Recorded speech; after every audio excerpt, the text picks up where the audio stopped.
Hello and welcome to Family Dynamics. It's Catherine. And Liz. And Ed. And John. Okay, so we're going to talk about sort of the origin story of... Our villainous. Right. Wait, what? No. Our origin story as we're Knack Entertainment, so we're 4 siblings of an 8-sibling family. Mm-hmm. And our dad was an actor, and we thought it would be good to... And we have pictures, so we're going to talk about that. Blew the surprise. Oh, sorry. Well, you know what's interesting? John and I were out to dinner last night with a crowd that sometimes, first of all, they did not catch initially that he was my younger brother. So they're like, oh, siblings. So that surprises them. They were out socially being seen together at the same, setting. We did sit on opposite ends of the table. Oh, I acted like I didn't know you at first. Like I ignored you. Wait, what? Why? It was just because John got there at the beginning of the dinner, and myself and Mark, my husband, got there. Really, we walked in as they were blowing out the birthday candle. Oh, but we always said we were going to be late because we had done gifts. I missed gifts. I felt like there was a little sundae with a... Oh, you know what? That's right, because the dessert thing, we were waiting, and yeah, you're right. Correct. Okay, but I had always said I was not going to make it for dinner, and I kind of hurried up the first part of my evening to even make it there for this part. You were double booked? Yes. Which is not shocking for my social calendar sometimes. But as I've gotten older, I usually do only choose one. But these were they were in the San Fernando Valley. The Valley were Valley girls. Yeah. Mm-hmm. This was all right in that vicinity. So it was like, I can do that. It felt possible. I've had to do Hollywood to Thousand Oaks, which is well, that's going to be an hour in between. That's crazy. This was not that. But going back to going around and doing introductions, and at some point it came up where are you from? And I was like, yeah, we're first generation LAers. We're born and raised here. Right. Initially in base. I always get it a little confusing. We've had our mom on Family Dynamics. I don't know if I was one of the Hollywood kids or I was Santa Monica. I think I was born when we lived in the Santa Monica house. Santa Monica, for sure. Yeah. So you might have been a Hollywood kid. Mom was pregnant with Virginia, and I think the decision was, well, we've got a baby, Rosemary, so when she needs a room, we're going to have 5 people that need a room besides us. Do we build a second story, or do we move to one that has 2 stories? The option was, we're only going to get 4 more rooms out of a whole second story. Move. Yeah, so that was the Valley move, but I think... I was referring to the 2 boys, I think, were both born in Hollywood. They lived somewhere in a duplex. Smaller house. Yeah, I think it might have been a duplex. I mean, so... Yeah, Mom's talked about that a couple times. I'm like, where is that? What happened to that? We moved. Yeah, well, I think we outgrew everything except for the last house we were in. It was Hollywood, then Santa Monica, then the San Fernando Valley. So you and I and Rosemary, I think, we're Santa Monica beach girls. Well, and then Valley girls, about hot valley, no ocean breeze whatsoever. But yeah, so we're born and raised LA kids, and it's kind of fascinating because there's usually a stigma to that. A stigma. What do you mean? It's meaning the coolest just thing ever. It's pretty being in the industry, you don't meet a lot of people that are born and raised in LA. That's true. So we were Nepo babies because our dad, the reason why our parents or our father for our father came here to be an actor, to be in the industry. Right, because he was from the East Coast. They were both from the East Coast, but... And it's still so surprising knowing who our dad was that the acting route is what he decided to do because at that point he had done the military, college education, right. Much more traditional. Our grandfather, his father was a banker. Like a bank examiner, I think. Yeah.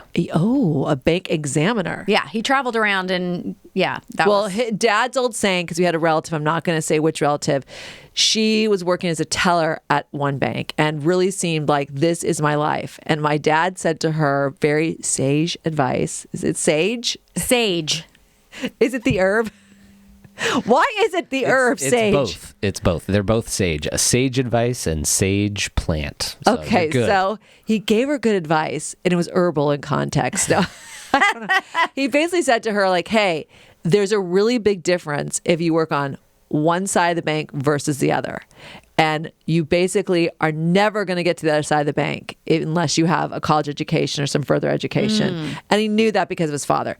So he was going to go really untraditional, especially for his back east, kind of, I don't want to say upper middle class, but they were, his parents did well. And he decided to go out west and pursue his dreams of acting. And that is why we settled in Los Angeles as a family, or not even settled.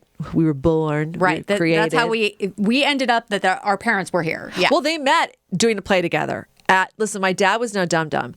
My mom, our mother, was going to an all-women's college. Which one was that, John? St. Mary? Marymount University. I think Mount St. Mary's. Mount St. Mary's. Yeah. Mount St. Mary's. I always get Marymount mixed up with Loyola Marymount and Mount St. Mary's. Yeah. I don't. I mean, you can really Mount St. Mary. Oh, wow. jeez. I don't know. But what were they thinking? I mean, what? No, that was not a great. Hello. Like I said it and I instantly heard it. How did they not hear it? Well. Okay. So anyways, get back on track. She was doing a play there and it's an all girls college. So you need the gentleman or the young man roles played by recruiting guys from outside. Right. Now, if you're a guy, it's My understanding was he got hired by the college. Recruited, Right, yeah. I mean, you hired actors to be in their plays. Not That's like hilarious. recruiting, can we get these hot men to our college campus? More like, we're doing a play, we need men. Casting. I'm casting Frank Killmond. Best actor ever. He Get him booked in the here. job.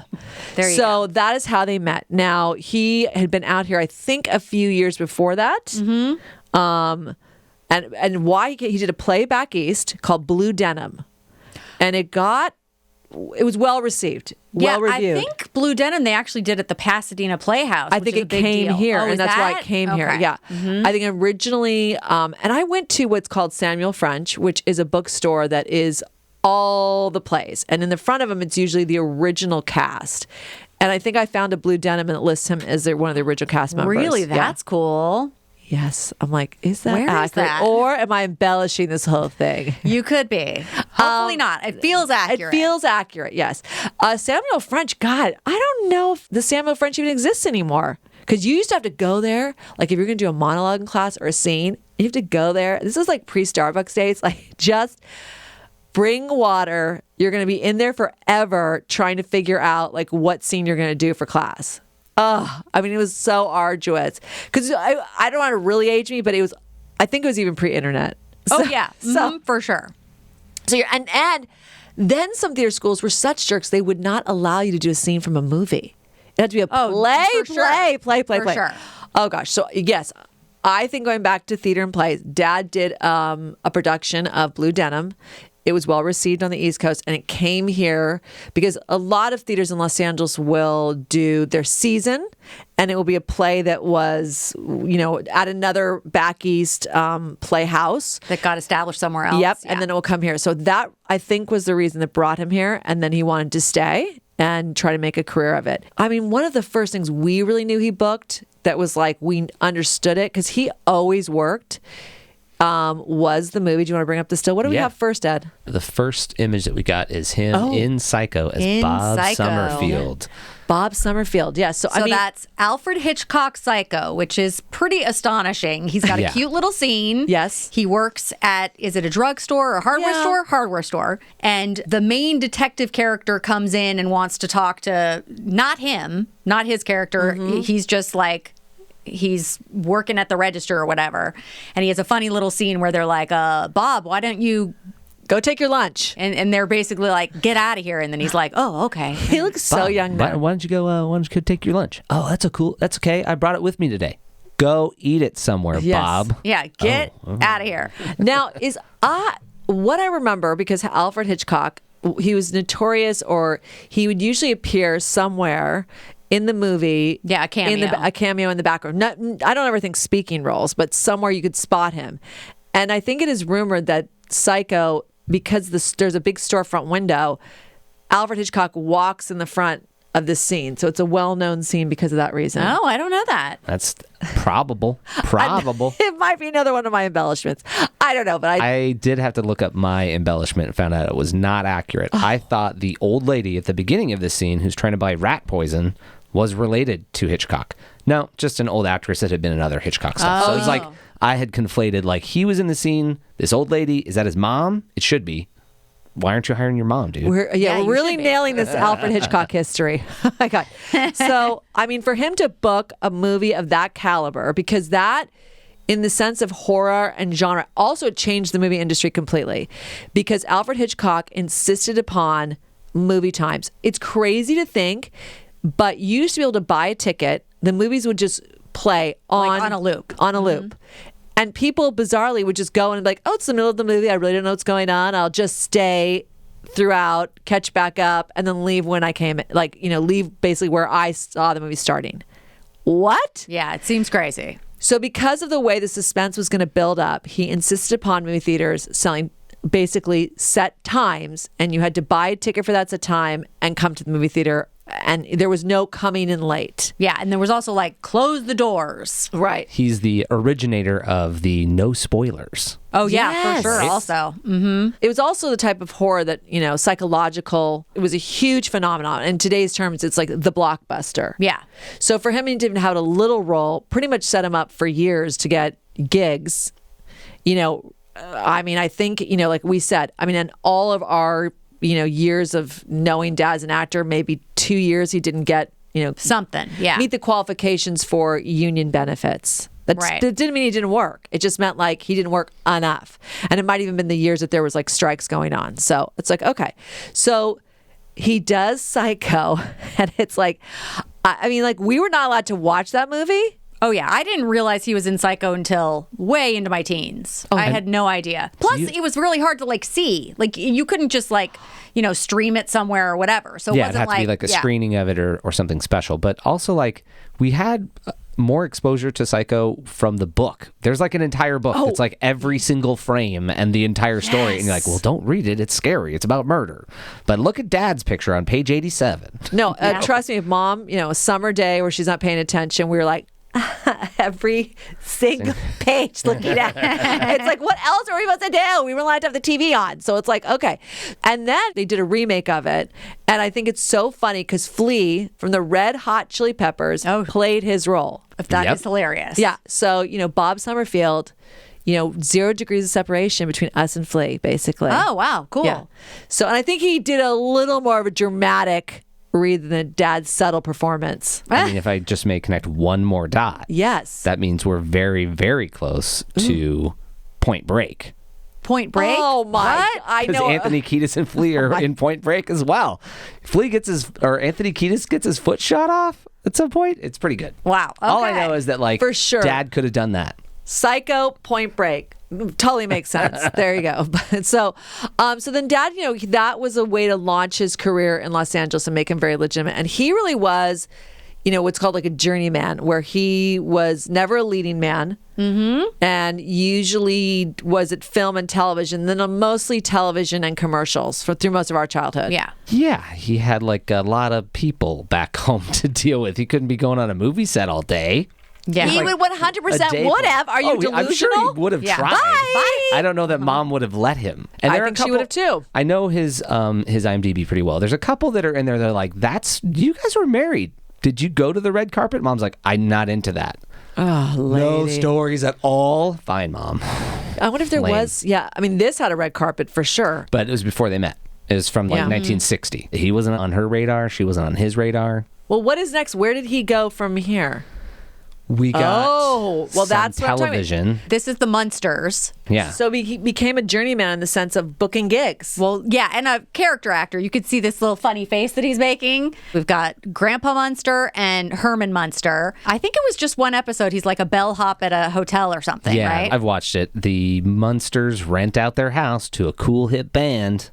And then they have to They go to a hotel. Airbnb'd it? They totally The Munsters Airbnb'd? They Airbnb'd 1313 Mockingbird Lane. Yes. Amazing. Wow, they were way ahead of their so time. then they had to go to a hotel, which is very exciting. And as they approach the hotel, they drive up in their dragster car, which is ridiculous. And Dad's outside as a bellhop, just watching it roll up like, what is happening?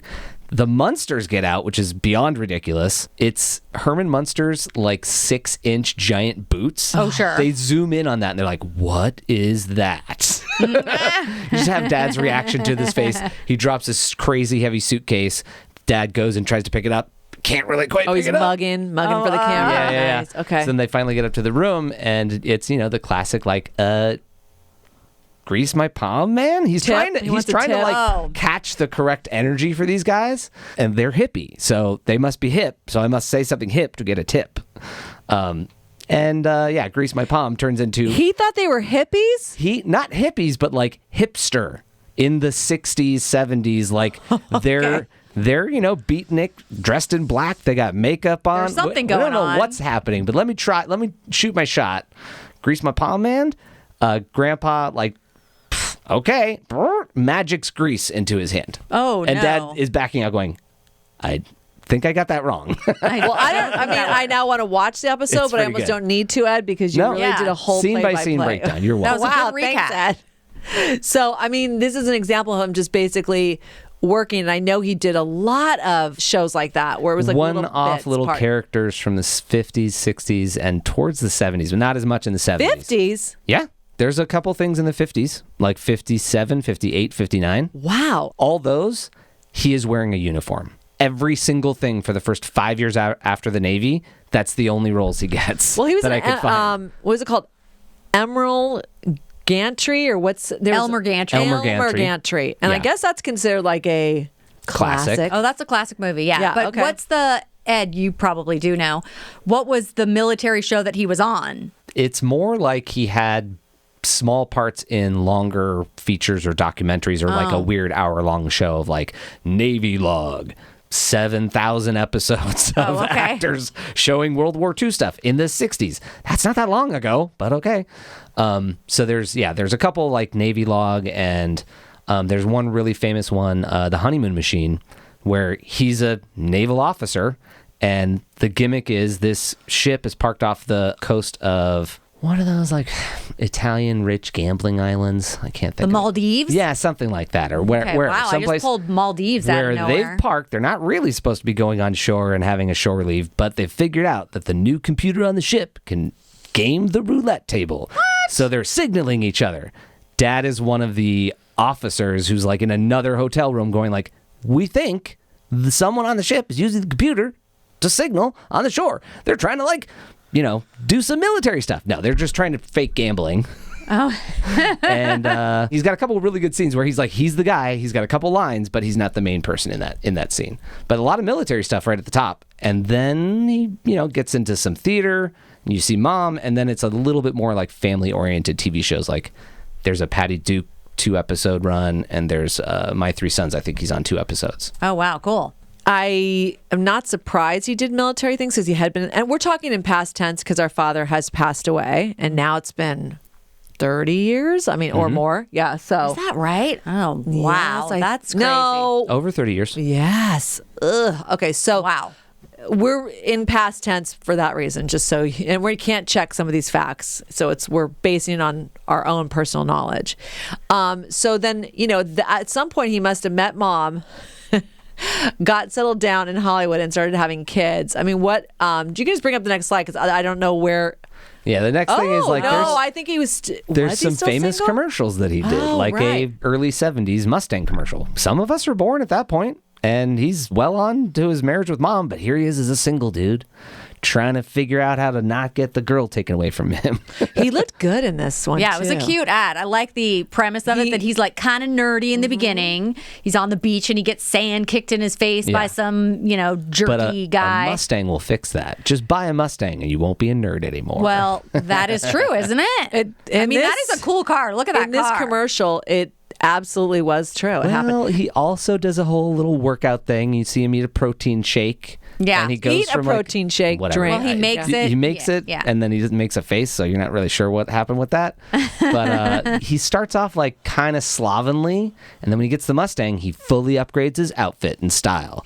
And I heard from Mom that he got to keep some of the wardrobe, just the belt. The belt. Totally a regular, normal-looking belt, so it's not actually. Well, we don't still have the belt. We do, and it's a very totally normal like canvas with What? a no like leather buckle. It's just a regular belt. That's weird that you got to keep it, but I guess Okay. maybe if you're the Someone only needs to be person wearing with a that. 28-inch waist, go Yeah. home with that belt, dude. No one Yeah. else is wearing that. Someone needs to be wearing that now. One of these teenagers in our lives could be wearing Very it. hip. Very Yeah, hip. well, it's a story. It's a family heirloom. He did at some point also have a Mustang, and then traded in for like a Pinto.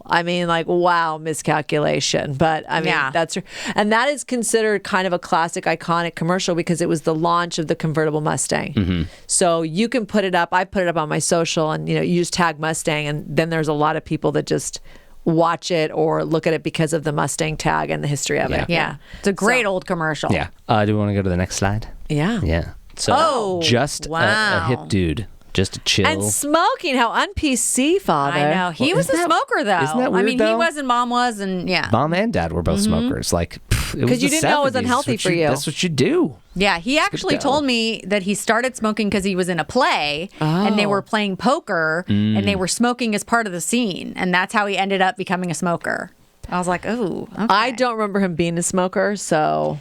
They were pretty much done by the time we were old enough to remember stuff. Yeah. I mean, although it's probably pictures of Mom with a baby and a cigarette. You're like, oh, okay. Yeah, she smoked through the first four of us, for sure. And back then, in a hospital, the minute you've given birth, they're pretty much like, yeah, have a cocktail and a cigarette. 4 out of You're 5 fine. doctors recommend after giving birth, light up this Relax. Chesterfield. Yeah. All right. All right, Doc. Where's that paycheck coming Oh my from? gosh. That's Yeah, he did always say that he could go back to smoking in a second. Dad. Yeah, because he had to transition to, I think it was from smoking to a pipe.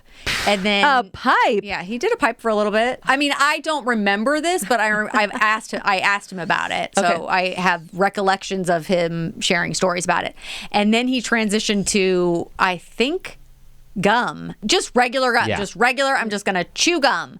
But he said if I smoked a cigarette today, I'd be back on a pack Wow. within a week. He said I could go back to smoking so easily. You know, this was obviously years and years and years after he quit, but he was like, no, it's once it gets a hold on you, I know. It's tough. It's hard. I mean, it's been years since I've had a dream where I smoked, but there's been a couple times where I woke up and I felt guilty like I'd smoked. I'm like, no, you quit. Why did you dream that? What is stressing you out? You don't want a cigarette.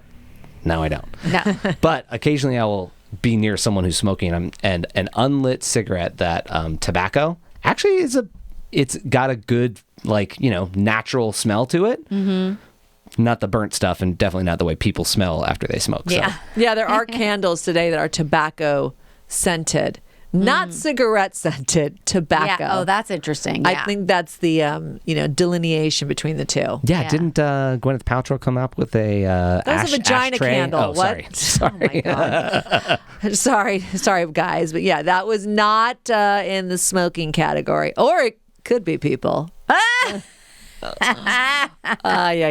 We don't know what her hot box smells like, so. We do know that Oh my god. that she wants you to light it on fire. Okay, all right, enough with this. I love you, Gwyneth. Okay, so headshots. That is something in Hollywood that you constantly have to redo, which our father did. And back in like the 70s and 80s, it was classic. Headshots were like character ones. Like it was Well- like, show us what what characters you could Right, play. all or your portray. different vibes. Yeah. Well, then also like those sunglasses and the cigarette, sometimes you kind of need some props.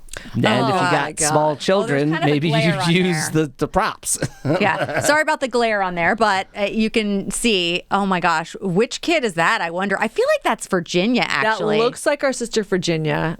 I mean, I like the sweater and look at those he glasses. did his own wardrobe Yeah, for sure. I mean, I love those are his glasses. They are like straight out of like Rite Aid or CVS. Like go in, but actually no. I don't know if you could get those type of high quality gold framed. No, he wore more than reading glasses. Those were like regular prescription glasses, right? Yeah, I mean it's the top one with the baby looks like a happy, but not necessarily a young dad. I mean, it's like I don't know if I'd catch you as a young father. No, It's like he's like, this is my 5th child. Like, More like, in that case, 6th child. I'm but a yeah. brand new 45-year-old granddad. Here's my grandbaby. It's actually my daughter, but Yeah. for the purposes of this headshot, grandbaby energy, please. Well, you made the joke like he used kids as props, kind of. It reminds me of I did a commercial with him, and we have Oh. talked about how one of the reasons we ended up being kid actors, and our brother James was very successful. yes, he was the active member. Yeah, if we of can the find a union. picture of it, we'll put up. He did a cornflakes box. He was in a Dial commercial where he pretty much like was the cornerstone of the whole ad. He's Wasn't like, he the one that made the cut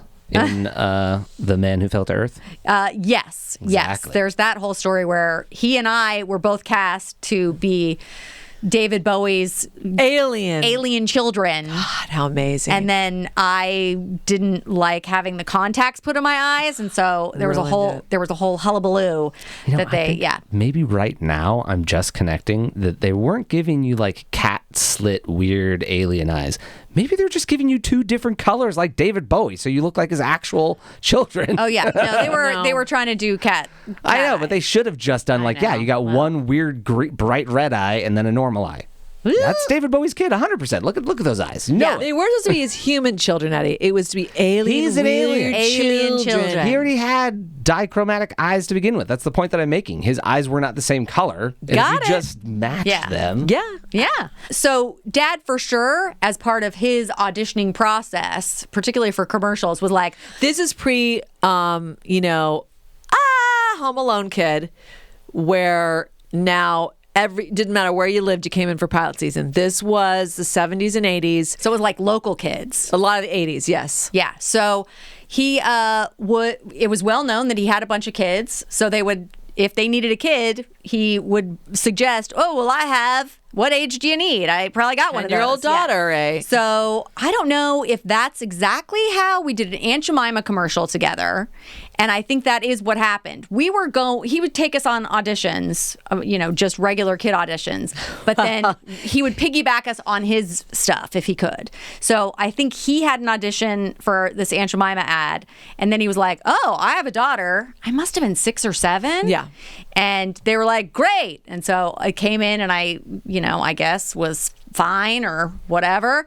And yeah, so we did that commercial together. And I think it might be the Aunt Jemima of the time. Now, I mean, Aunt Jemima's been completely rebranded for a lot of historical reasons. But I think it was that where there was a bottle, the woman figure bottle, and then she would start to move and be like, oh, enjoy your pancakes. That was Mrs. Butterworth. Oh, there was multiple inappropriate syrup, inappropriate issues. Yeah. Okay. But definitely it was Aunt Jemima. So Dad was the early dadager because we did not, I don't know if we had true representation, but I do think, also if Dad had to pick us up from school or anywhere and then traffic was not as bad as it was now in Los Angeles by that time we had moved to San Fernando Valley. And so you have to go over the hill into the city. And now, that could take you an hour plus. But he would pick us up from school and be like, oh, I have an audition. He would just take us with him. Oh, yeah. And you'd either sit in the car, which now today would also be practically illegal. Because you could be gone for an hour or two and you're like, what am I doing? And then it would bring us in. And I do think it'd be kind of like, oh, look at this cute little kid with me. Do you have a need? Is there any potential role? So, but James, our brother James, he was very successful. He did a bunch of stuff. Yes. I did a little bit and you did some stuff. And then. Yes. Yeah. Thanks a lot, James. Because once James decided he was done with the industry, Dad was like, none of these other kids are booking enough work to make it worth my time. We're out. And William and our mother. We should find these and put these up for you guys on Family DynamiKs. That's what we'll do. She did a commercial with our brother William, who's also passed away. That's the story for another time. But the national, and it was Boy Scouts at the time, ad. That ran forever. I want to say it ran for 15 years. Yeah, it ran for a long time. It was super cute because it was him standing in front of a mirror doing the little practice speech of, John, do you have it on deck? He was a little young. Wasn't it actually Cub Scouts? Yeah. Cub Scouts? Even younger. Okay, yeah. And then at some point he gets his hat on, and then he gets too close to the mirror, so the hat pops off. Like you'd want a kid from the 70s to be doing. Yeah. Yeah. And Mom plays his, drumroll please, his mom. His mom. Yeah. It's perfect. It is maybe one of the best memories I have of Mom and the mole that she had removed. When I was pretty young, she had a mole removed, but it's 100% in that commercial. Woo! Straight out of the 70s. That's like the Waltons. Love it. Wow. Yeah. Oh my God. It's like Austin Power. Mole. Yeah. Mole. What are you saying? Mole. Oh, that's your memory.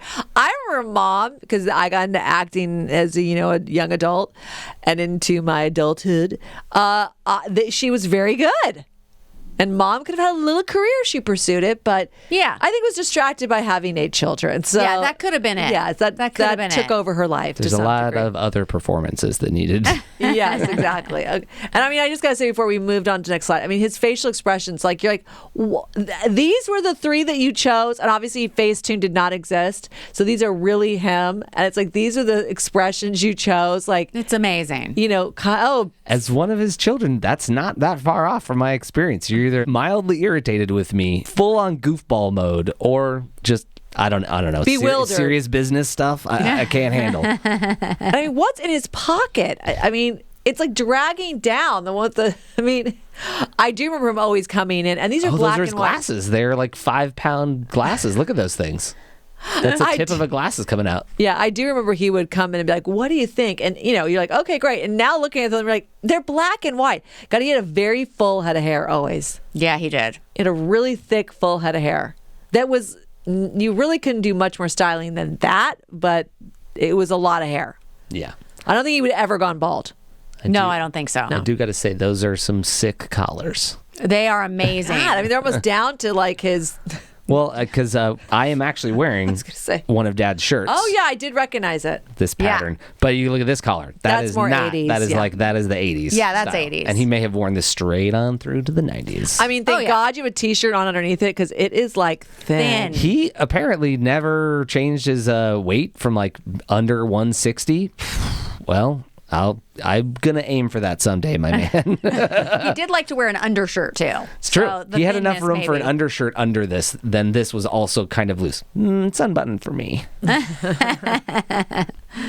Okay, bye, Dad. Triple picture. That was very sweet. yeah. Okay. So this is Dad on Wonder Woman. God, Lynda Carter's gorgeous. Yeah. How did he concentrate? How was he the lab tech? How could he even focus with her trying to do her investigation with that Very cleavage? suspicious of her. She's in there asking questions. He's like, well, I could tell you, and this AI computer also will give you answers. Don't look at my code. He like covers himself while he's typing the password Oh my God, in. how cute. She's Wonder Woman. Of course, she could read his mind. It's amazing. I mean, That look at scene. her. Those huge glasses. Both of them, the huge glasses. I mean, it's a battle of huge eyeglasses and a huge collar on him as usual. She's almost like in a Diane Furstenberg wrap dress with yeah. a high bun. I mean, still to this day, gorgeous woman. Follow her on social. Love Lynda Carter. And honest to God, I mean, this is like, I do not know how you got through that scene. I would have been so distracted by her beauty. Well, he was a great actor. He was just very happily married focused. to our mother. And making lots of children. So I don't think he has time for a distraction like that. I think he nailed this role. I do remember being old enough that we got to watch it. Like we Yeah, we knew did watch it You just go like- to the TV guide, and we knew the episode that was going to be in the description, and so we were so excited Wonder Woman was coming on and Dad was going to be in it because that was one of those shows. Like I think we could begrudgingly watch. Like Mom didn't totally monitor that one. I mean, she didn't realize that Wonder Woman was actually an ancient Greek goddess, so not Catholic, and definitely the wrong message to be sending about Greek gods God. existing in real life. Oh no! She would don't not watch like it. that. Yeah. Oh gosh, She didn't catch that part. No, Ed. she missed that. He looks so good in that. I love it. Yeah, really cool. But during that time, we were very aware that he was an actor. Right. So it became part of our life and understanding of like that is an option.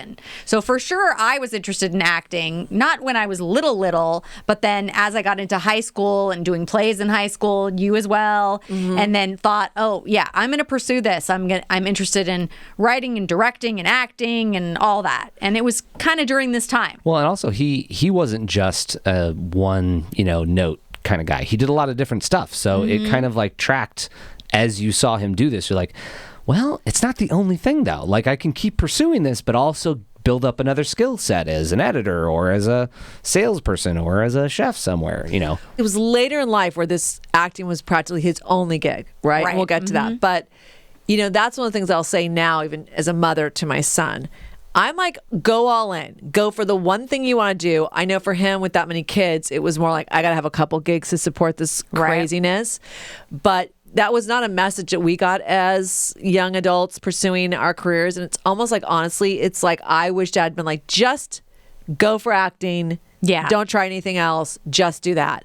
Because, his circumstances being different with all the kids and having to literally feed 8 mouths, 10 sometimes, that I understand it. But, yeah, because he had multiple gigs is what I was basically trying to say. Well, where there was typically acting, teaching. We owned our family bookstore, Catholic bookstore. That's for a whole other time too. And then insurance salesman, which was early telemarketing because it was like just a recorded thing. And it was in the back of the store. It was like this odd double recording machine. And if you heard that who the somebody was, I mean, how lonely were you? Because it was a recorded message. And when it got through, it was like, if you'd like me to contact you with this insurance information, please leave your name and number. I mean, the time you always heard click, click, click, because robocalling in the early days, it was a weird machine. And when someone left a message, it was like the entire store would stop because you're like, someone's actually leaving their name and number. We got a lead. And then the problem was they must have had phone numbers in the area, but when Dad would be like, oh, they're like 20 or 30 miles away, but he's got to go and try to talk him into it. Try and do it. So he was always hustling, basically. Always he was hustling. And what's the next slide? Oh, yeah. Next slide. Yeah. Oh, okay. Yeah. So this one is Jennings, the character Jennings on General Hospital, which was the butler in the Quartermain household. This is interesting. What happens in Los Angeles is you might become friends with the casting director. This is why you keep repeatedly saying some of the same actors, and especially in whether it be a particular director or writer, or there's a casting director that usually works with that director or it happens producer. on networks too. Like there'll be Very like often. a casting consistency within a network, and people You will actually pop up dated on- a guy, Mick Fenton. Mm-hmm. His father was a famous casting director and worked with like Spielberg. Well, so then, therefore, I think he even like Richard Dreyfuss was someone like he might have discovered. And it's like one of those things that then, because they know you can do the job, you're not going to get on set and be crazy and wild. Oh my God, I just got totally crazy and wild. You're going to be reliable, know your lines, show up and all that. It's not laziness. It's like they have to do their job too and deliver the goods. It's like they build up a Rolodex of people that they know and repeat and kind of repurpose. And so Dad had a couple relationships like that. And one of them was a soap opera casting director. And at the time, now there's like 3 or 4 left total. There's probably like 12 soap operas. Some on the East Coast, some on the West Coast. So this is West Coast. And he had previously on General Hospital played a role. Now, I think it was like a mailman or something. It was like that. real small. But once you've done that, especially like, now today, it's like, it's really bizarre. You can watch a Law and Order and you're like, because I watch enough Law and Orders and you're like, wait a minute. I've seen that person. That person now playing a lawyer was a criminal 10 years ago. Did they go to jail and get rehabilitated? How did it happen? And even Sex and the City, there's a couple where you're like, wait a minute. There's one now that's driving me crazy. It's like he was part of the series and now he's part of like the new series and it makes no sense. Like, no. And they're not going to acknowledge it. Yes, they're not acknowledging he was already there. So you're like, okay. So Dad, became friends with this casting director. He had booked a part on General Hospital like 5 to 6 years before. Right. And the casting director was like, this is a small role. Just don't tell anybody. They're not going to know us for continuity. It's like a one-day job you're going to have Frank Jennings, the butler. So that is why he booked the job. He picked Rosie and I up from high school. He said, I got to go over to what was the lot, like the studio lot, to do this audition. He came out. We sat in the car like, oh my God, hurry up, Dad, doing our homework. Probably one of those really crappy cars, And he comes out and goes, well, I booked the job, but like no one can know. I can't mention that I actually did another part 8 years ago. And we're like, ooh, scandalous. Okay, hope you don't get caught, Dad. That was the beginning of a run because his little bit role, he put some humor in it or some fun in it. Yeah. And then he was on General Hospital. Oh, well, first of all, it was not to be a butler. It was to be a hired spy. No. Yes. Oh my gosh. It's hilarious. You remember this incorrectly, which is amazing because usually I either don't remember and you are infallible. But this I know for sure. Okay, so first, he gets the part of Jennings, and this was during high school. He was a teacher at my high school because we went to different high schools. And so he was driving me to school every day. This was, I think, maybe freshman year, maybe sophomore year, somewhere in there. Right. And he was like, oh, I'm playing Jennings in the Quartermain household. And I was like, oh, no, I watched General Hospital. The Quartermains are like a mainstay. main family, yeah. Like, they're not going to have you like as an employee for like one episode. And he's like, oh, well, I don't know. I'm like, Catherine's yeah. prediction. Well, and it did turn out that it was like, I'm sure it was just, well, we want to test out this idea of like they have a butler and we'll see how it goes. I mean, who was answering the door before? It was a full mansion. Yeah, I don't know. It was a big old mansion and they really needed a butler. Well, so you got to imagine they had younger kids. They probably had them. No, I'm just kidding. No. As a storyline, it was made perfect sense that they needed a butler. Right. So, but when he got this job, I was like, oh, Dad, I think this might be like a recurring thing. And he was like, oh, I hadn't really, okay, great. So, and then the Quartermain, it's all hospital stuff, right? They're all doctors. They're all doctors. Doctors with a butler? Sorry. Well, no. Okay, Monica and wait, we're not going into we're not going in to explain all of the General Hospital. It's called General Hospital because it is based around a hospital, but the Quartermains were wealthy beyond their means, and Monica Quartermain was one of the, yes, there were doctors dabbled in the family, but the Quartermains were not like some. Yeah, I think they were a married couple in whatever. It doesn't even matter. Explain. It doesn't even matter. But no. Here's why it's important, because at some point there was a divorce that was happening, and at that point, Dad was asked to spy on Lucy. No, not Lucy. I think he was supposed to Or spy. Monica. I think he was supposed to First of all, spy on Monica. Are you trying to pinpoint at some point during the 75 years of General Hospital, Yes. there is a divorce happening? An affair. Well, it's There's a divorce every season. Kind of. right. In the Quartermain house, two of the main characters Yes, are getting yes. divorced, and one of them does say, like, can you go and plant this bug? And he does the most nervous bug planting thing you've ever seen. Now, Behind the bed headboard. yes, the still that we That have I do up remember. is actually when he died in 1992. They ran this on the show, which Yeah. is like very sweet that they, Yes. did a little Memorial. nod to him. Yeah. But you mentioned Lucy. Yes. Lucy, the character Lucy, he had great humorous stuff. Yeah, with they the were character actually of friends Lucy. in real They life, were yeah. very fun together. Well, he said once he booked this gig, and it started to become pretty much he was doing it 2 to 3 days a week. Listen, soap operas, like I said, it's kind of sad. More than half are gone. But as an actor, it's almost like a Monday through Friday. Yeah, it's a real gig. It's a real gig, but it's steady, and you could have breaks, time off, but your evenings are done. I mean, you can have like a life around it for the most part. John and I will occasionally watch Bold and the Beautiful. I'm going to rat us Occasionally? out, John. I do not agree with any of this. Continue. Yes. Well, it's only half an hour long, and we usually get through one episode in about 8 minutes. But there's just one character recently has had like 4 kids back to back. She carries the largest handbags you've ever seen in history because they're like, we can't have you have this many kids.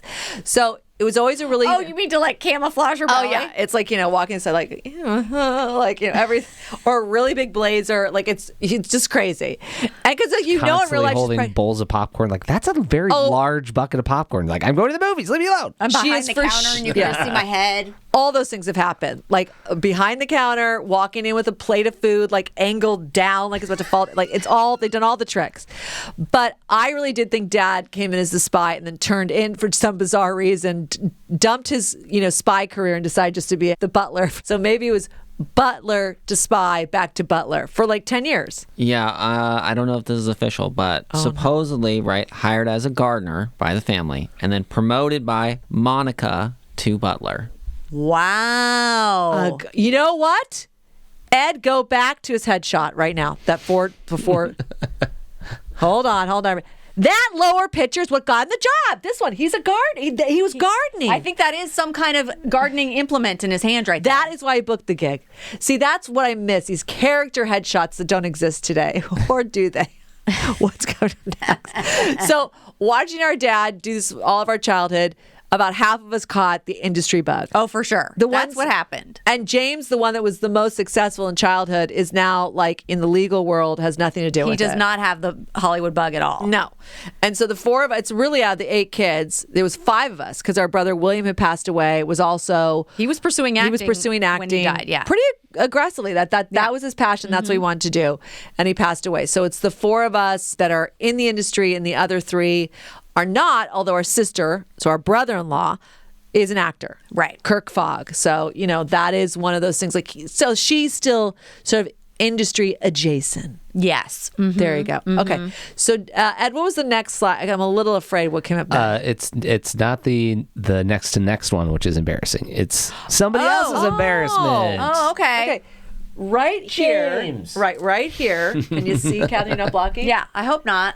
Okay, well, okay. No, I'm not. This is an interesting story. So John and I were basically producing another podcast, and the actress Tracy Savage. And what horror film was she in, John? I think Friday the 13th. Right. Okay. So I've known Tracy as a personal friend. She was also a news journalist, broadcaster here in Los Angeles for a significant amount of time. Right. Has that great broadcaster voice, tonight on NBC. So I didn't know she was a childhood actor, and she started talking about, I did this and that. I did Little House on the Prairie.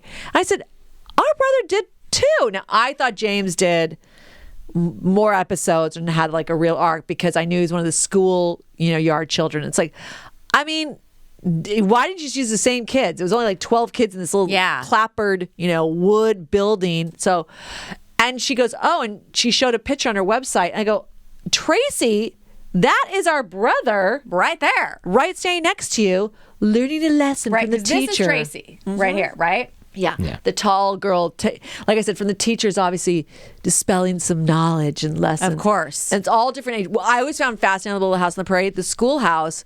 How did that teacher? It was like clearly like little kids all the way to high school. Oh, it's how everybody. exhausting. Yeah. Everybody in one room. Everybody in one room, and you're always having to teach different things. I mean, so small world, and it speaks to, at the time, really, unless you lived in Hollywood, and Tracy Savage's mom was an agent or a manager. And really, you can go Jodie Foster, the McNichols kids, a lot of these Hollywood kids, Macaulay Culkin is who I referenced earlier. The reason why they got into the industry is their parents in some capacity were in the industry. Oh, yeah, the Batemans, too. By Justine default, and right. Jason Bateman. Mm-hmm. Yeah, by default, then it was sort of like, I've got this kid, and they just knew kind of how to do it, and and even you go Drew Barrymore, that was the standard. Colleen McCulkin was the one that broke that because Macaulay Culkin. Was I? You said Collie McCulkin. That was pretty. It was just a little bit jumbled. Are we sure there's not a brother or sister at that name of all of them? Okay. I mean, that's his actual name, but for acting, he had to switch it around. Yeah, he mixed it up. So basically, with his success in Home Alone, parents all over the United States were like, I have a talented kid that can sing and dance and act or has that passion. And that started up the Mickey Mouse Club of the Justin Timberlakes and the Britney Spears, everybody coming from, you could be in Colorado, Utah. You would take an apartment here for pilot season. And I mean, that changed the industry completely. And it wasn't during our era, because it really was James, our older brother, who was the most successful, who booked the most work. Once he decided he didn't want to do it, our father lost some of his dadager passion because taking kids out of school, it's a lot of he just was work, kind of like, over it, which I'm like, damn, you stopped too early. You had a diamond in the rough. He had 4 diamonds. Yeah. Oh my gosh. Wow. Oh my gosh, are our birth dates blurred out? That is hilarious. We pulled this from an existing social media post, so it was already like cleaned up and ready for air. Oh my God. I hand you a Bible. I don't know who did that, but it might have been me. I don't even know. Probably. Who did. Okay. So what's crazy is and there had to be an agent number. I wonder what our agent was. Oh, I don't know. I got to find out. See if it still exists and they want to represent me as an adult. Full arc story. He's like, what do you mean still represent you? I'm still your agent. I'm still your agent. Oh my God. I haven't booked you any work because you didn't ask me to put you on auditions. Oh How my old are you now? 12? Yeah. No. No, that's what the picture says. Yeah. And what's crazy is what were we trying to be? The Osmonds, the Partridge Family? Oh, the idea that book them all together, the Killmond girls, we can't sing or dance. It's I mean. Yeah, we can. What? Da. Sort of. We did a lot of small theater productions in our backyard. Yeah. We would have pulled it out. You were all very smiley and nice looking and would not have worked for Children of the Corn. Look-wise, blonde hair, blue eye, just put all those kids You in there. definitely could have. But I think you'd all be mugging to the camera and they need to be deadpanned. Those need to be scary kids. So, you're fun You kids. can see this is Elizabeth here. This is Rosemary. This is me. And this is Virginia. Oh my gosh. Look at So how cute. cute. Virginia is. Oh my God, look at I'm looking her. at Rosie with I her remember those barrettes. chairs too. Look at the chair in that picture. And that Oh, was yeah. a family friend, Dwayne Hartzell, Yeah, who took came photos. and come and take photos of us for headshots. Yeah. And I don't This is good. really know if we had individual ones. I think we were really marketed as a girl group. Well, I do know that you two continued Oh, to market God. yourselves wow, yeah. as a girl group later Wait, on. Are we? Oh, we're opposite right now. Oh, this is an embarrassing story. Well, sort of. So this is when Catherine and I were trying to be a duo. Yeah, Ed, can you flip flop it so we match? 'Cause that's me, the short one, and there's Liz. God, we're so glammed up. I love it. Well, look, you're about to tell the story of somebody. Wait, we're not Okay. going to. So the reason why we have a dual headshot, because that should not exist either. So we were then marketing ourselves as a writing team, a production team, the Killmond sisters. Yeah. And we had a lot of scripts written, and we would go to Nappy, and, this is the time. Also, we did have a domain. I think we did We had a little website. a little website, and you were out trying to market yourself to basically sell property. So we had shot pilots cover to cover. cover to cover. We wrote and then started Oh it. my God. Which is Hired some of your friends and family to do graphic Yeah. Are design you kidding? and PA work. Everything. Daily Books. I did the graphic design for the logo for Daily Books. I still mean, love that one. honestly, we should have been hired for just the level that we produce as independents. It was so good as independent little Yeah. producers, playing in every favor, multiple locations, like multiple. Like we somehow got in a very, traditional conservative office building on a weekend and completely, we're like all over it. Like we should not have been allowed to do that. There was so many things that we pulled off that was insane. And I remember Warren Littlefield, who's now the producer of Handmaid's Tale. So really, and also in the early days, it might have even been like, Oh, he was a network president. Yeah. I think it was after that he came to like a showcase that we did. oh, and he sent us either we went for a meeting or he sent us like the nicest letter afterwards and was like, come on, Warren. So we decide like, oh, we need a headshot to represent us together. And my girlfriend Tracy did our hair and makeup because she used to do it. This is why we look so glamorous. She was a hair and makeup person for Playboy. So that's why we look, that's a full push-up bra on me too. I'm like, holy moly. So that we decide to coordinate, like we're going to wear jeans and these I think mine was like a little Angora sweater. Now, Gonna wear sadly the enough, Jennifer Aniston uniform. Yeah. that's totally our vibe. You're right, Ed. Yeah, it is. So now the full picture, I don't know why we decide to have our tennis shoes in the Yeah, frame. we had little, kind of Converse type of shoes. Converse type tennis shoes. Not should they I mean, it was a casual vibe, right? They shouldn't upset you. They shouldn't alarm you. At this point, our father's passed away, but we're we're still trying to do it. Now we don't have his connection. So when I joked about early, we're Nepo babies, we actually really didn't get to take advantage of any of our father's connections. No, none whatsoever. He had passed away. Well, there was one scenario. I was auditioning for a play at the local community college here. And the play was called And Miss Reardon Drinks a Little. I for sure was too young for the lead. And it was you would take the play and go like this. And you're like, oh my gosh, Miss Reardon does not stop talking. So I didn't really want the lead, but I was auditioning because I wanted a part in the play. And I thought maybe the young wife who comes to dinner, whatever. So Dad either came to pick me up or maybe he was there for a track meet for you. I'm not sure. He was on Pierce's campus and came in to watch the audition. Really? In the back. It was so bizarre. And the director, I come on stage to audition and he goes, Killmond? Is your father Frank Killmond?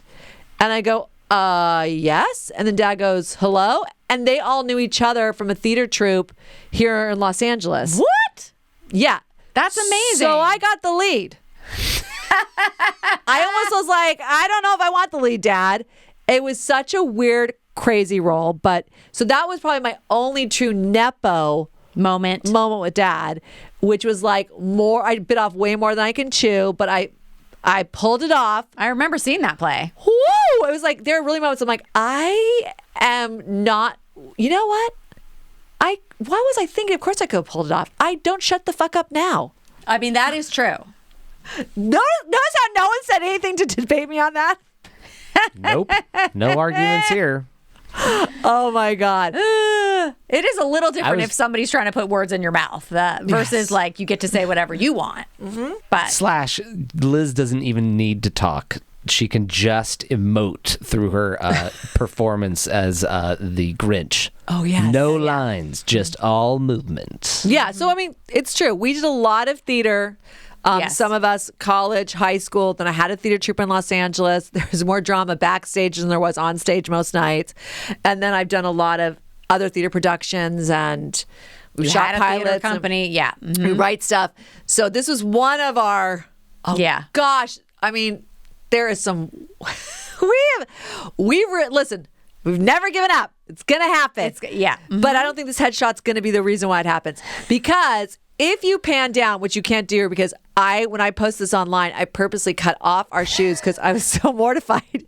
Because, you send out, back then, it wasn't even the internet. You send out packages. So there'd be like a VHS of cover to cover we produced, a cover letter, our headshot, like a whole media kit, like, hi, you're us. And back then, you could kind of get on the studio lots. So we were dropping them off everywhere. So, oh my gosh, we got a voicemail or something and called back this, I think it was a manager. And he basically, oh, hello. Oh, yeah, you are the two blondes in that headshot. I'm like, yes. And he goes, what was up with those tennis shoes?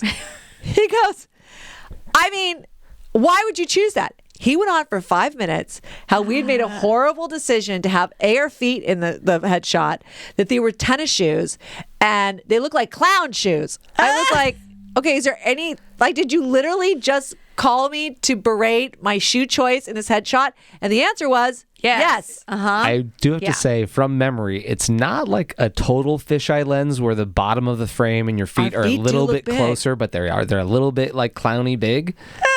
I remember. It was totally fine. You guys are all crazy. I'm going to add a picture so you can all judge for yourself. But yes, I mean, that's what tells you the insanity of the industry and how our father did it for all this time, and that we all decided to go into it is like almost in a form of insanity, because literally someone calling us up and being like, no, I didn't look at your VHS. I didn't look at your resume. I just needed to call you to tell your shoe choice was really a bad decision. Oh, great. And okay. how long ago was that? Because nowadays it'd be like, that was a very bold shoe choice. I'm into you guys. That Maybe. style of shoe, my grandfather designed those. I'm hiring. Okay, What? whatever. We No. picked a random shoe. Fine. No. So yeah, I mean, so that's how we all sort of ended up in the winding roundabout way. And there's obviously a lot of, Side tangents. gigs and tangents that we've all pulled off. But yeah. And this picture, of course, makes me think we're lucky that we have been able to work together, the two of us. Oh. This was before we roped in our brothers. But it's interesting to think about because we have talked about it on other podcasts, Family DynamiKs episodes, that we were not close growing up. We were not great to each other, mostly me sort of ignoring the younger sister. And we're different personalities, that's for sure, too. and so for us to find a good working relationship was pretty awesome. And writing together has been Well, yeah. good. And our writing journey started in a very unique way. Because I was in theater troupes and sort of around actors and talents, and my husband was an editor and the same thing, I ended up kind of in a management type of, and my title at times was creative developer, creative director, sorry. I'm going to take the headshot off for you guys. Thank you. Yeah. Thank you. We both actually look pretty good. No, you look Ed, I great. really You look was great. not that upset about it. Now I look back and I'm like, damn, we looked good.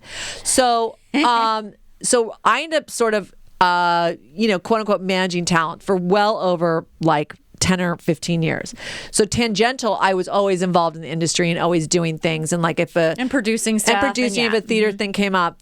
And then through to the clients I had, or who I worked with, it was Kendall and Kylie Jenner it was, I think about a 7 or 8 year run. And I had worked with the whole family for about 10 years on and off. There was an opportunity to co-author a book, which I did. It was the Lex and Livia series. We can say series if it's 2, right? Yeah. Yeah. So, there they are. So sweet, beautiful young ladies. After the first book, the first one was Simon & Schuster, Judith Regan basically optioned to do a second book. And at this point, because our previous writer had been on the East Coast, which made, just harder and more complicated, I was like, gosh, I'm going to have a writer on the West Coast. How am I going to do this? You know, it was just sort of like I was exasperated thinking about it. And literally it was like, I think it was Dad, like someone bonked me on the head and was like, how about Catherine? And I was like, I mean, these are very prestigious publishing companies. And if you don't have a track record, I mean, I did, having written the first book, but if you don't have a track record, you know, they're investing a lot of money. It's not like they're like, oh, you want to write with your sister? So, I don't know how I initially pitched it, but they basically said, okay, go back and write the treatment of what the second book would be, and we'll decide basically based on that, right, if we're going to give you the job. And we pulled it off. High five. Yeah. Beep. And it was just also, for me, calling up Catherine, because we had not worked together. We'd stopped working together because, you know, you had your kids and you were doing editing. Yeah. And then I started to, like I said, manage talent. And it just, we were going into... Life was very busy. Yes. And it was easy to, yeah. And so for me to think of you that way and for me to call you up, I know you were like, what? And we got the gig, and that John helped us too. It was really the three of us in a writing room for almost a year. Yeah. And then having meetings with Kendall and Kylie for the creative and what direction we're taking with characters or what they want to do. Because really when you write a book like that, it's co-authored by the four of you. They were sort of the creative, where they would come in and we'd have meetings like, okay, what do you want to happen with Lex? Or what do you think about this with Livia? Or and then Kylie would say, oh, I want this to happen with this character. And you go, okay. We kind of equated it much more to like a TV writing room. Right, where it was exactly. Like we would pitch different ideas, and then someone else would go off and write something and then bring it back, and like more like that. Yeah, and it was never a secret. There was never a ghostwriter on the first book, and there was never or the second. I mean, our names are on it. The second book. Your name is on the first book, and then both of us are on the second book. So that is what really started us working together as writers, and then transitioning into writing spec scripts and taking on, you know, clients that had real life interesting stories and writing that, and then all four of us working together to do that and creating Knack. And that's our production company, Knack with a K, because the Killmonds, we have a knack for this. And we've been doing that for a few years. We started before COVID. Mm-hmm. So it's fun. I'm sure a lot of you can relate. You launch a business in the middle of COVID. Yeah.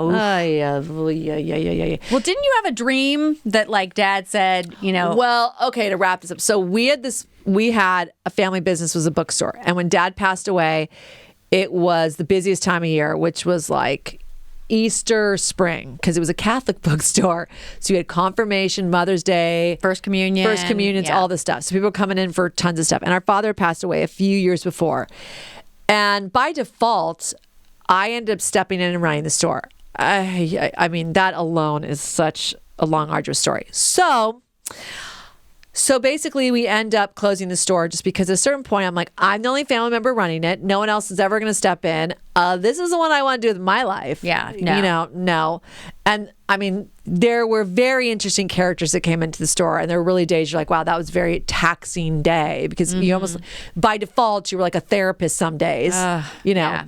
So it was like, oh my gosh. So closed the family business. And so occasionally, kind of like your smoking dream, I would have an anxiety dream about Dad was back Didn't lock the alive. store. Oh my God, they're going to set up for the sale tomorrow. Well, no, it's more like I had made changes, which we had made changes. Oh, gotcha. He was alive and he came back and he like hated them all, and it was really like he was like mad, and it was just awful. And you just wake up and you're like, oh God, that was like anxiety inducing, right?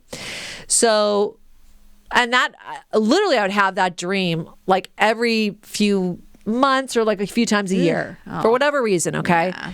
And it's always like, where were you? Like, if you were alive, like, why did you let us all like be like, you know, tormented? I mean, like, you think I wanted to run the store? Come back, run the damn store. So basically, when we started Knack, so it wasn't the three of us writing together. It was like when we started Knack, figured out the name, up and going, I had this dream that was like, oh my gosh, everything was perfect at the store. I mean, I literally think there was like a fountain, like beautiful trickling water, great music. And Dad, but it looked totally different. And Dad came in and he was like so happy. He goes, this is the family business. Oh. And I was like, I woke up and I was like, oh my gosh, he never wanted me to be at the store. He was like, get out. That's what that dream was always like. What were you doing there? So I've always felt like, you know, us joining forces is all Dad's legacy. Yeah. Yeah, it definitely is. And there's a lot of other stuff that we have done as a family, your productions in college and things like that, that, you know, it's all kind of been meant to be to form Knack. So there you go. That's sort of the, how did we end up here today Yeah. Wow. doing Family Dynamics? The four of us, Knack Entertainment, doing Family DynamiKs / all of our other projects, and yeah. The reason why we're doing this podcast or doing any podcast is we started producing a podcast for another talent, and then you, in like anything, you learn the skill set, and you're like, well, Yeah. Do I want to work for somebody else, or maybe just do I don't our own mind, shit? like, for Actually, sure, I yeah. think it's a great idea that we do like an archival of our own stories, so we have a record. Isn't our mom so old that we maybe want her on Yes. tape? Yeah, let's Yeah. do that. Yeah. And that's one of the big things is we tell a lot of stories of what we remember about when our dad was alive, but he's not here to tell them anymore. So part of us telling the stories is getting them on record, but that's also like having mom in to tell somebody who was theirs perspective. Yeah. Yeah. yeah, before it's too late. So I've always said we encourage people to pull out your cell phones, record your conversations with your kids, your grandparents, your partner, because you never know. But that's really the root of it. But it's also, we had the skill set and we had the equipment. Yeah, we had the equipment. So, couldn't let that go to waste. So that's pretty much why we exist today Yeah. and spend a lot of time with each other. Yeah, we do. I mean, it really is more time than we ever would have before. Even before, when we had just Knack Entertainment, we were trying to write and work on show ideas and stuff together. But doing the podcast, really, we're together a lot. Also, because, in Hollywood, I will say, and I'm sure there's people out there, whether, you can be an artist and write things, want to create, do performance, and it can be in a vacuum because you're waiting for someone else's approval to say green light, go. And one of the things I'll say is like, don't wait for anybody's approval, do it. And that's why creating this, it's like we're creating something and putting it out there. And we're not waiting for anybody's permission. Yeah. Where so much of Hollywood, you're waiting for basically someone to endorse you, to buy your property, to hire produce you, you, to yeah. hire you. And it's like arduous. We could just make it. Yeah. So there you go. That's why, thanks to you, Dad, Family DynamiKs exists today. Yeah. Yeah. Well, All right. He did well, make a very dynamic family, so I think that's He a very did. good fit. Yeah, he did. He made a very dynamic family. All right, so that's it for this episode of Family DynamiKs. And please follow us on all our social media at Family DynamiKs with a K. With a K. And if you're not already watching this episode on YouTube, you can watch us on YouTube at the Knack Entertainment channel on YouTube. And that's it for, okay, are we all going to say it together? Please say it with me. Don't leave me hanging. That's it for this episode of Family Family DynamiKs. DynamiKs.